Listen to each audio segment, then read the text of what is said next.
So I get asked a lot, like, after all this time, making video content, predominantly on my channel for Final Fantasy VII Remake, stuff, theories, all that kind of thing, just because I'm such a huge fan of the story, right?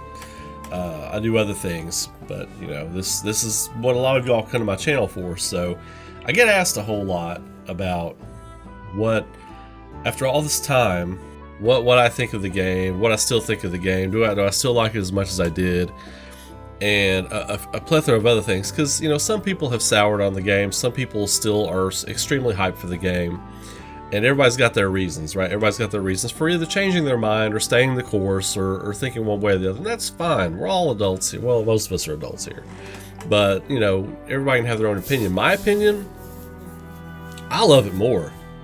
Like, every time I play through it, I find something I love more about it. So it's like just shoveling onto the pile of stuff I already loved about the game, right? The story. I mean, for me, this is more than it's more than a game. It's like watching your favorite movie over and over again. That's how this is to me. And I feel like that's how Square Enix approached it, right? They knew they needed to make a good game and all that kind of stuff, but more than anything, they really emphasized more, in my opinion, in the way I saw it, they emphasized more toward the story elements and the characters and things that you would look at thematically from like a motion picture standpoint.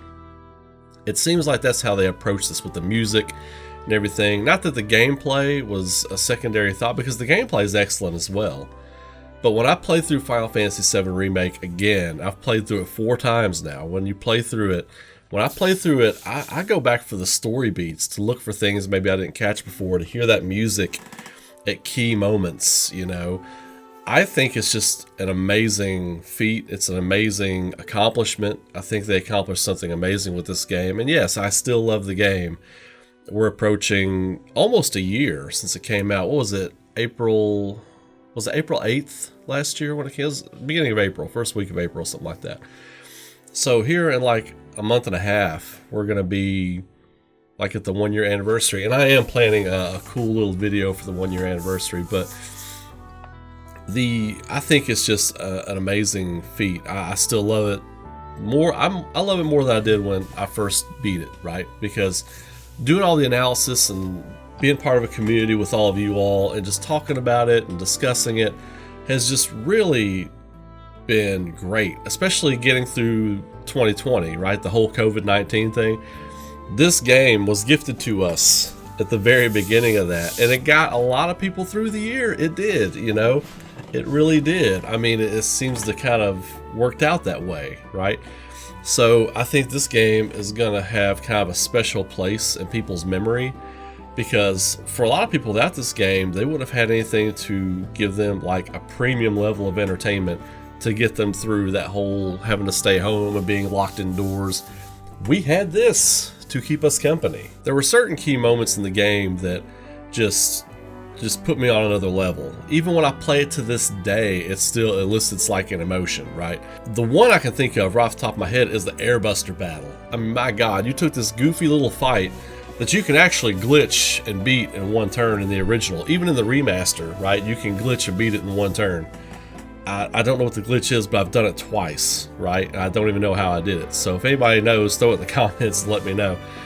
But they took this goofy little battle, right? The Airbuster was a goofy thing, right? It even looked goofy, right? And the whole way President Shinra comes out and talks to you and leaves, and then the Airbuster's like, beep. That whole sequence is kind of goofy, right? It's in a fun way, in a fun, campy, hammy kind of way. They took this one little thing and made this epic, amazing encounter with it. And that's my favorite boss fight of Remake, because of the music and the presentation and Heidegger's hologram floating around the whole time just mimicking you, and it's like this public execution, like you're being put on public Midgar television, and they didn't show that, but it was insinuated. The beginning, I think it's the beginning of the phase 3 of the fight, when the choir kicks in, I got this. God, that music is awesome. That music is incredible.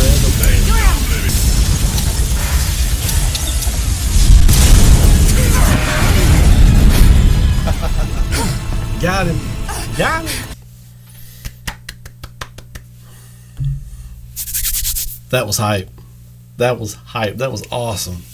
Man, these boss battles are just incredible. They're incredible. I left Earth. That was the point in the game where I just left Earth. I was like, I can't handle this. This is perfect. This is perfect. I can't handle any more perfection here. It's like I left Earth at that point. I left Earth playing that game at that point. Like when that choir kicked in and it's this epic battle, you know, and it felt like something out of a movie, like out of a huge motion picture. It had this Lord of the Rings feel to it.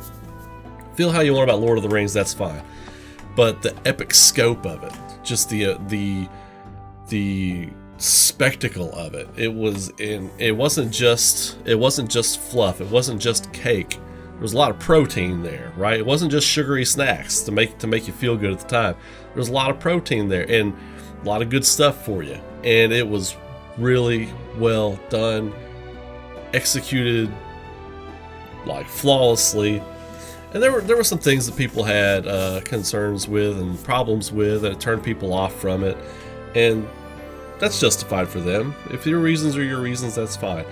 I feel like this was just a monumental achievement by Square Enix, and I still feel that way. The extra additives they put in there for character touches, especially with like Barrett and all the stuff you get with Aerith, you know, you get her conflict and everything.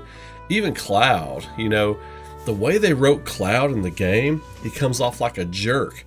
But then I think it's chapter 4, when you have the mission with Avalanche, right? When you have the mission with Jesse, Biggs, and Wedge, and you're going to get the stuff for her to make the explosives. That was such an important chapter for Cloud, because that was when you got to see him, like who he really is, without all the messing with his head and all the bravado and everything, and him warming up to these characters. You got to see a glimpse of who he really is. That was such an important chapter, and a chapter that wasn't present in the original game, right?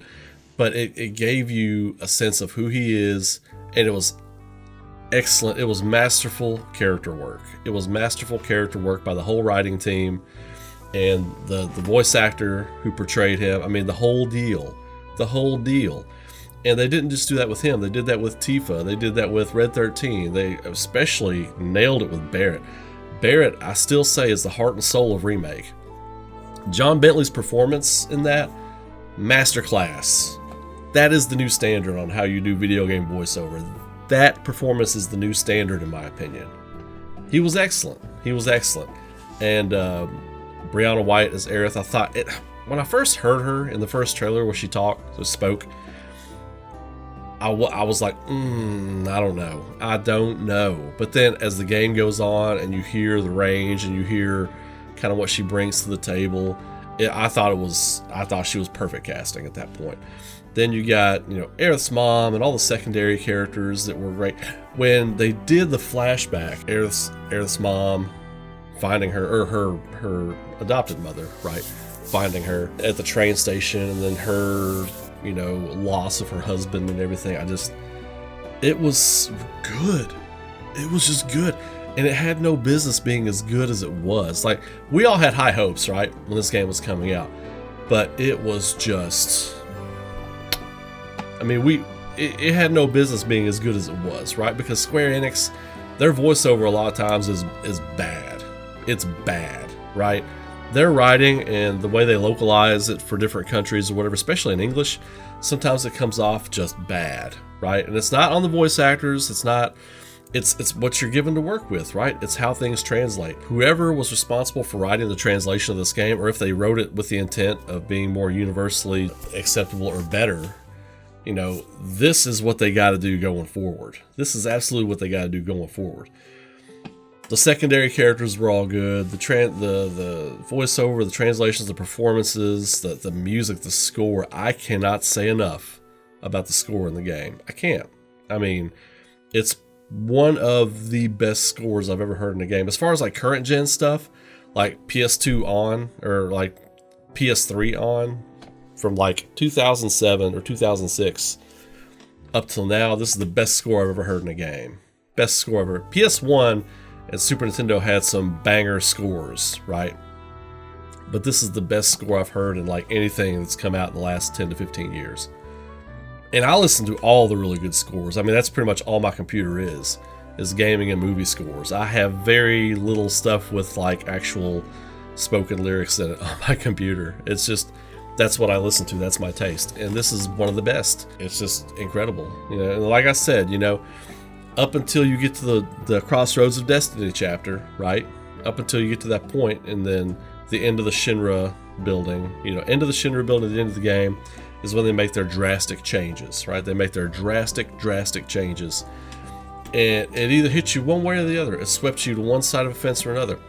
You can be in the middle. You don't have to be on one side or the other. You don't have to choose a team. You can be like, hey, you know, I didn't like this, but I did like this. You know, I'm waiting to see where it goes. And I think a lot of people are. I think the most vocal people out there are like, I loved it so much and you're wrong if you didn't. And or you're on the side that's like, I hated it, it was terrible, and you're wrong if you didn't hate it too. Look, I ain't either one of those. I'm not either one of those. I'm like, you got your opinion, that's your opinion. In my opinion, this was the GOTY. And what do I tell you all the time on my channel, especially around awards season at the end of the year, right? I say, whatever your favorite game of the year was the GOTY for you. GOTY is all opinion.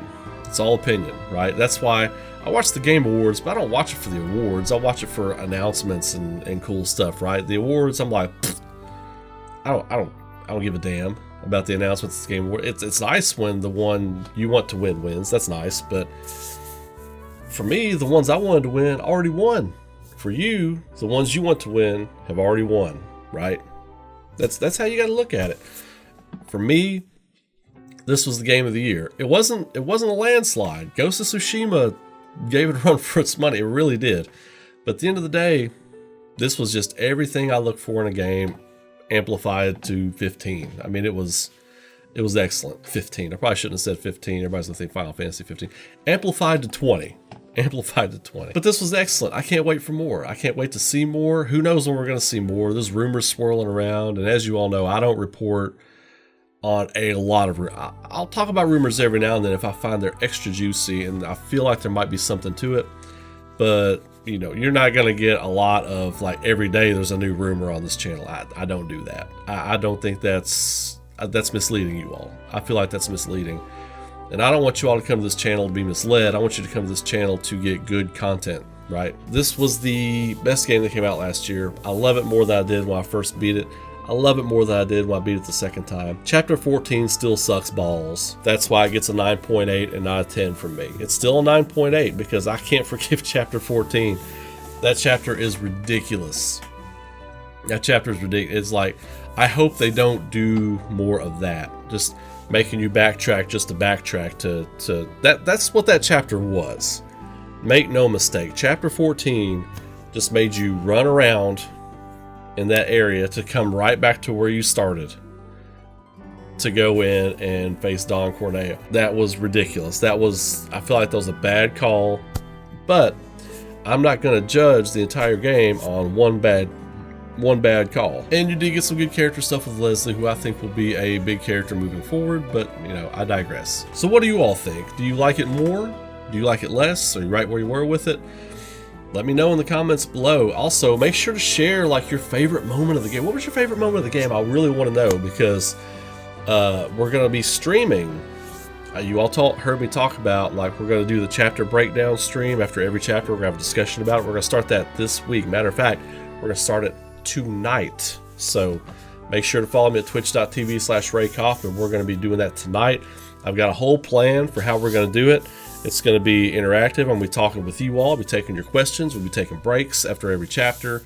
And we'll be discussing kind of what I saw in the chapter, what you saw in the chapter. And maybe we can start piecing together the puzzle of maybe where the next game is going to go. So anyway, let me know in the comments below what you all thought. Let me know what your favorite moment from the game was. And you all heard my Airbuster fight.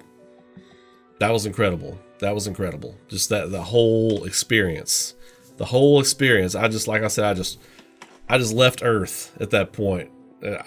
Absolutely. So you all have a great day. Keep rocking. Be safe out there. Be good to each other. And I will see you in the next video.